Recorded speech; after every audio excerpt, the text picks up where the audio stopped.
If you're thinking about buying a fishing kayak, this video is for you. Welcome back to another episode of 5-Minute Fish Talk. Coffee and kayaks, my friends, it don't get much better than this. I've got 5 minutes on this timer here, and you know what that means. Boop, it's time to get real. Today we're talking about one of the most important considerations to keep in mind when purchasing a new fishing kayak. But here's the deal. A lot of people forget about this. They kind of put it on the back burner. They don't think about it throughout the excitement of buying a kayak. And that, my friends, is exactly why I want to talk about it, because I want to make sure you're considering everything when you buy a new kayak, so that way you get the best kayak for you and you catch more fish. My friends, that's why I make these videos. I want to make sure you're catching the most fish as possible.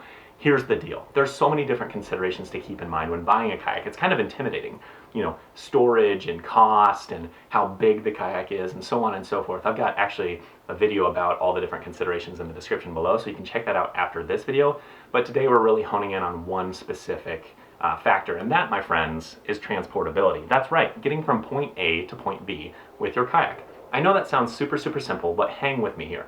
The reason I find this incredibly important is because a lot of times you go out and you're trying to buy a new kayak, and what you realize is, wow, this one looks really fishable. Once you envision yourself on the water with it, this 13-foot kayak that's 130 pounds and has all the features is going to be incredibly comfortable to fish in.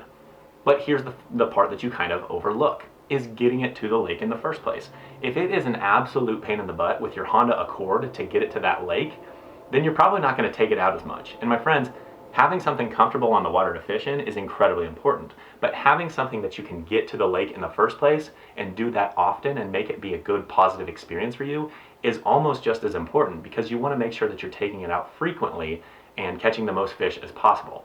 This is exactly the reason why I have a native Manta Ray 12XT as one of my kayaks. I can get that puppy on my roof, loaded, get my seat in the back of the car, and get it to the lake quickly. It doesn't take me a lot of time. It doesn't take me a lot of energy. And while that sounds like something simple, I'm still super comfortable on the water, and I'm going to catch more fish. I'm going to have more time on the water for that very reason. So I think this is a consideration point that a lot of people overlook. The other thing that I want to consider here is the fact that you're going to be opened up to new bodies of water. If you have a big kayak that you have to trailer, you might not be able to put it in at a specific type of body of water. You might not be able to get it to that stretch of river that you have to carry it over your shoulder to get into, so on and so forth. I'm not saying there's anything wrong with having a big kayak. I'm not saying there's anything wrong with hauling your kayak in the back of your pickup, so on and so forth.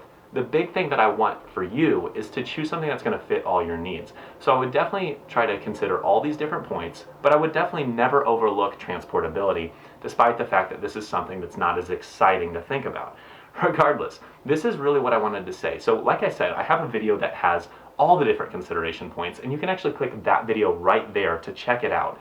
It is incredibly important to think about all these different consideration points, because as you get a kayak, you want to make sure that you get the right one for you. I want you to get the right one so you have a positive experience on the water. So click that video. Otherwise, you know what I'm going to say next, right? Have yourself a fantastic weekend, and we'll catch you next time.